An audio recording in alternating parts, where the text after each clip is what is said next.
Bonsoir à tous. Est-ce que vous m'entendez bien? Bon, malheureusement pour vous. Voilà, bonsoir et nous sommes effectivement heureux de nous retrouver ici pour cette soirée avec Louis et Zélie et leur fille Thérèse, que vous connaissez bien. Je partirai bien de cette phrase « Attirez-moi, attirez-moi, nous courons à l'odeur de vos parfums ». Cette jolie phrase du Cantique des Cantiques, savez-vous que Thérèse, à la fin de sa vie, lorsqu'elle écrivait son manuscrit, le dernier des manuscrits autobiographiques, qu'elle était fatiguée par cette maladie qui l'a minée, ne pouvant plus tenir sa plume, a demandé un crayon de bois, comme on disait à l'époque, un crayon à papier, pour écrire ces mots et les commenter pendant plusieurs pages. « Attirez-moi, nous courons à l'odeur de vos parfums, parce que, Seigneur, si nous sommes attirés par toi, alors nous en attirerons d'autres à ta suite. » Au fond, ces 3 pages disent ce message fort. Or, il se trouve que cette parole de Thérèse à la fin de sa vie, c'était celle que l'on découvre dans les premières pages recueillies par son père lorsqu'il avait 20 ans. Il avait trouvé cette prière « Mon Dieu, je veux me donner à vous. » Et un peu plus loin, si je n'en ai pas le courage, « Attirez-moi par l'odeur de vos parfums. » La même parole du Cantique des Cantiques au printemps de la vie du papa et à l'automne de la vie de sa fille. Une parole, ce me semble, qui tombe bien dans le festival marial sur la mission. Au moment où nous allons tout à l'heure vivre cette surprise, que je ne voudrais pas trahir puisque c'est ainsi qu'elle nous a été présentée, alors oui, entendre cette idée que nous sommes attirés à une certaine profondeur en étant envoyés à la mission. Nous laisser attirer par le Christ pour, à notre tour, pouvoir attirer. Chacun selon sa grâce propre, son charisme. Et là, j'aimerais m'appuyer ce soir sur la très belle lettre apostolique du pape François sur l'exhortation à la sainteté dans le monde actuel. Le pape François insiste beaucoup là-dessus. Il a ces mots que je vous cite. « Chacun selon sa route.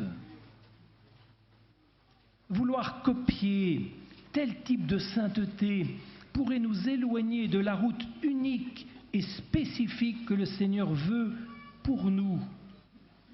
Ce qui importe, c'est que chaque croyant discerne son propre chemin et mette en lumière le meilleur de lui-même.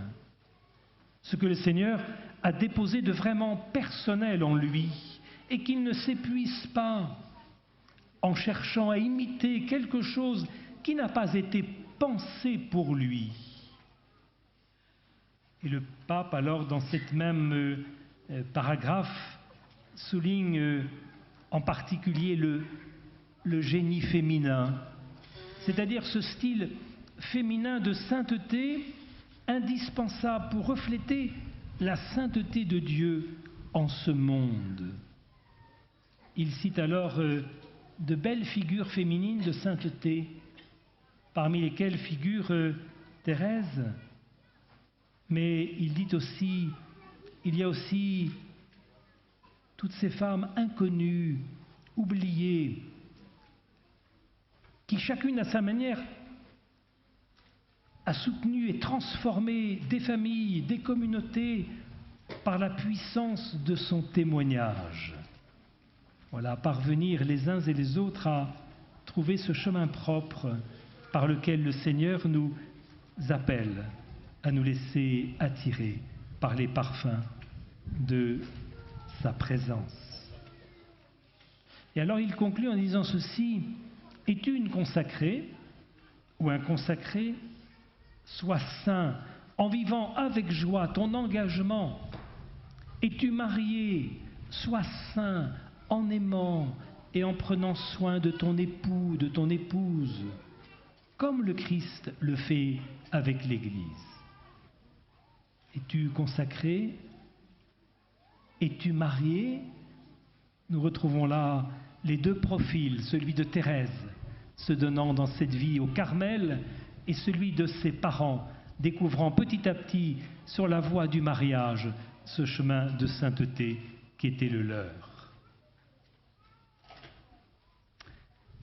Cela nous fait toucher du doigt alors un deuxième point que le pape développe dans sa lettre. C'est ce que j'appellerais la solidarité spirituelle. On dit souvent la communion des saints.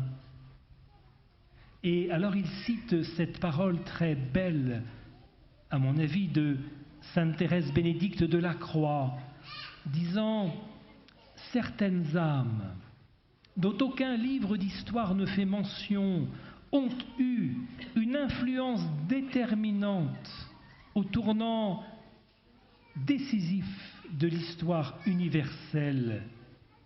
Et ce n'est qu'au jour où tout ce qui est caché sera manifesté que nous découvrirons aussi à quelles âmes nous sommes redevables de tournants décisifs de notre vie personnelle. » Il y a sans doute tout un réseau de prière et de solidarité qui, nous le découvrirons, a été ce réseau missionnaire, avant même peut-être de se voir, avant de se parler, se porter déjà solidairement dans la prière.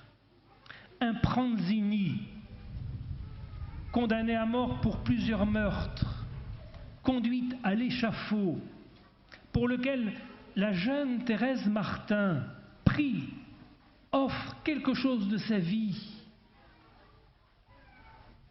au point que Pranzini lui-même, l'athée, devient capable d'embrasser par 3 fois ce sacrifice, ce crucifix qui lui est présenté en montant à l'échafaud, ce Pranzini découvrant à quelle âme il doit ce tournant décisif de son histoire.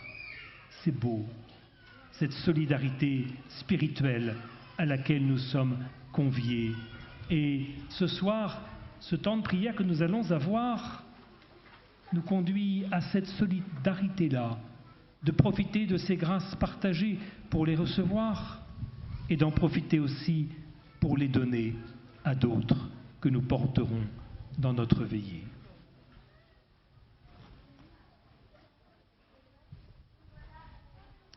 À ce sujet, le pape ajoute sur cette supplication, sur cette intercession qui nous réunit, la supplication d'intercession a une valeur particulière. C'est un acte de confiance en Dieu, en même temps qu'une expression d'amour pour le prochain. Grâce à elle, nous sommes capables d'intégrer la vie des autres, leurs plus pressantes angoisses, leurs plus grands rêves.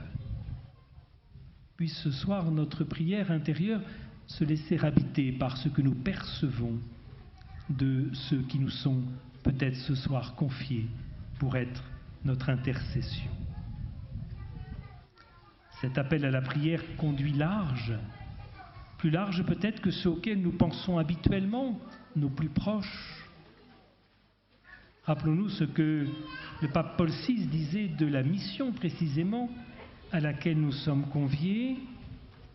Elle nous ouvre au champ large, vaste et compliqué de la politique, du social, de l'économie, tout autant que de l'amour, de la famille, de l'éducation des enfants, des adolescents, du travail professionnel et de la souffrance. Tout cela peut d'une manière ou d'une autre trouver sa place dans notre prière d'intercession auprès de Thérèse et de ses parents. Nous les voyons les uns et les autres étonnamment proches de ceux qui viennent les rencontrer, que ce soit à Alençon, que ce soit à Lisieux. Puissions-nous ce soir, en présence de leur, je ne dis pas le mot, il va nous être révélé.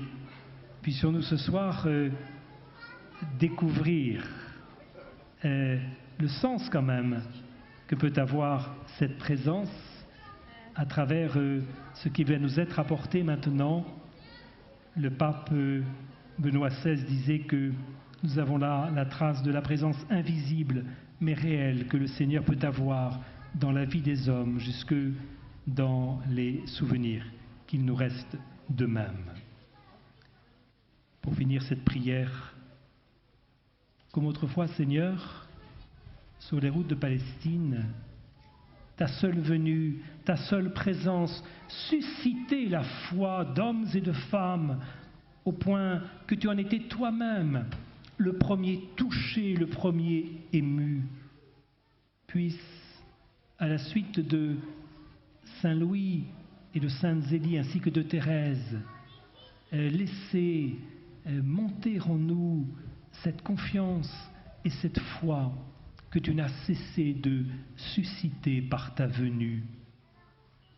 Et si, dans nos vies, quelquefois, les choses se passent rapidement comme nous les désirons, par ces prières exaucées, nous savons aussi dans la vie des Martins qu'il y a des prières qui ont été très longues pour être entendues, peut-être même à vues humaines, jamais accomplies, jusqu'à ce que cependant Thérèse, au terme de sa vie, a pu dire ce que nous souhaitons pour chacun d'entre nous.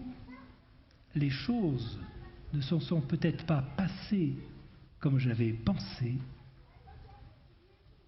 mais Seigneur, tu as dépassé mon attente.